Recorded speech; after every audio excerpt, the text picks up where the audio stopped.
Have you ever wondered about the very first family conflict in human history? Today, we read diving deep into one of the most foundational and dramatic stories ever told. The story of Cain and Abel. This isn't just an ancient tale. It's a profound look into human nature, jealousy, and the consequences of our choices. Imagine the world, fresh and new. Adam and Eve, the first humans, have two sons, Cain and Abel. These aren't just any brothers. They represent the dawn of human civilization. Cain becomes a farmer, a tiller of the ground, working with the soil to bring forth crops. His life is one of sweat, patience, and waiting for the harvest. Abel, on the other hand, becomes a shepherd, a keeper of flocks. He spends his days with the animals, guiding them, protecting them, living a life more nomadic and immediate. Two brothers, two different paths, both contributing to the family's survival. The story takes a pivotal turn when it comes time to make an offering to God. It's an act of worship, of gratitude for what they have. Cain brings an offering from his harvest fruits of the soil. The text describes it simply as some of the fruits of the soil. Abel, in contrast, brings the best of his flock, the firstborn, the fattest portions. He offers not just something, but the very best he has. And here, the first seed of conflict is sown.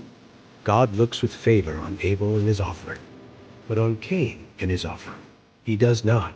The scriptures don't explicitly state why. Was it the quality of the offering? Was it the attitude of the heart behind it? Many scholars believe it was the latter. Abel gave his best with a heart of faith, while Cain's offering might have been given out of mere obligation, lacking the genuine spirit of sacrifice. Think about that moment. Imagine the sting of rejection Cain must have felt. His face fell. He was angry, hurt, and confused. Why was his brother accepted and he wasn't? This is a feeling we can all relate to, right? The feeling of being overlooked, of our efforts not being recognized, while someone else gets all the praise. It's a powerful and dangerous emotion. God, seeing Cain's distress, doesn't just ignore him. He approaches him directly. He asks, "Why are you angry? Why has your face fallen? If you do what is right, will you not be accepted?" This is an incredible moment. God is essentially offering Cain a chance to self-reflect and make things right. He warns him, "But if you do not do what is right, sin is crouching at your door. It desires to have you, but you must rule over it." What a powerful image. Sin is personified as a predator, a wild beast lying in wait, ready to pounce on our moments of weakness, anger, and resentment. God's warning is also a vote of confidence. He's telling Cain, "You have the strength to overcome this. You can master this feeling." It's a call to take responsibility for his emotions and actions. But Cain doesn't listen. He lets the jealousy and resentment fester. The crouching beast of sin is not mastered. It's invited in. He lets the anger consume him, and he plots against the one person who is the source of his pain, his brother, Abel. One day, Cain says to his brother, "Let's go out to the field." It seems innocent enough. But once they are alone, away from the eyes of their parents, Cain attacks his brother Abel and kills him. The first human death in history is not from old age, or an accident, or a wild animal. It's murder. Brother against brother. The ultimate betrayal, born from a heart that chose anger over forgiveness, violence over self-control. The silence in that field must have been deafening. The earth itself is now stained with the blood of an innocent man. Then God returns. He asks Cain a simple, yet profound question. "Where is your brother Abel?" God already knows the answer, of course. This question is for Cain's benefit, another chance for him to confess, to face what he has done. But Cain's response is one of the most chilling lines in all of literature. He lies defiantly. "I don't know," he says. "Am I my brother's keeper?" This question has echoed through millennia. Am I responsible for my fellow human beings? Cain's answer is a resounding no. He denies any responsibility. any connection, any duty of care to his own brother. He has not only committed a physical act of violence, but has also severed the very bonds of family and community. God's response reveals the full gravity of the crime. What have you done? He says, listen, your brother's blood cries out to me from the ground. The crime is so heinous that creation itself is crying out for justice. The blood in the soil is a testament to the life that was unjustly taken. The consequences for Cain are severe. He is cursed. The very ground he once tilled will no longer yield its crops for him.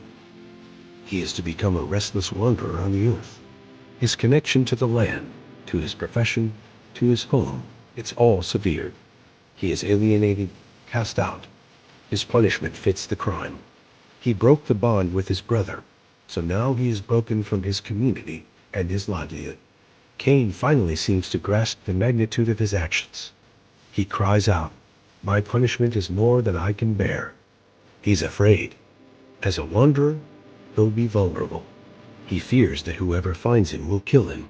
He's now experiencing the terror of being an outcast, the very thing he inflicted upon his brother in the most final way possible.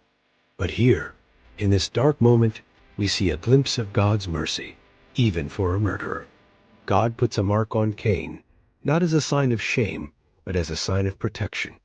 He declares that anyone who kills Cain will suffer vengeance 7 times over. This act prevents the cycle of violence from immediately escalating. It shows that even in judgment, there is a space for protection and a chance for life, however difficult, to continue. So Cain leaves the Lord's presence and lives as a wanderer in the land of Nod, which literally means wandering. He goes on to build a city and have a family.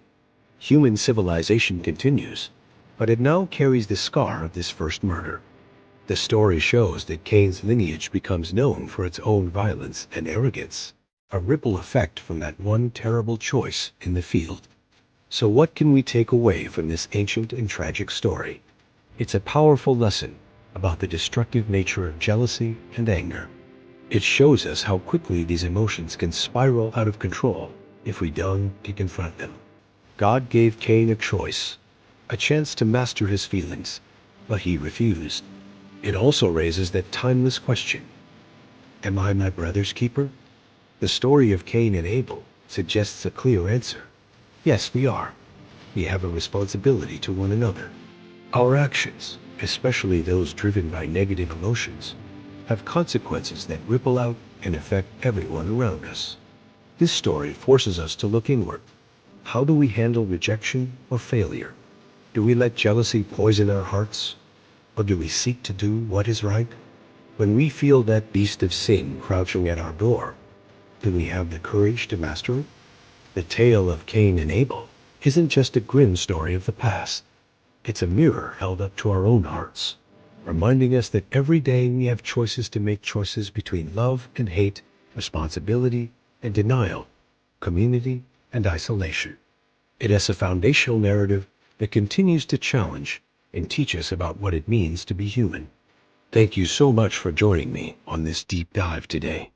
If you found this story as fascinating as I do, make sure to hit that like button and subscribe for more explorations of humanity's most powerful stories. Let me know in the comments what you think. Why do you think God rejected Cain's offering? I'd love to hear your thoughts. See you in the next video.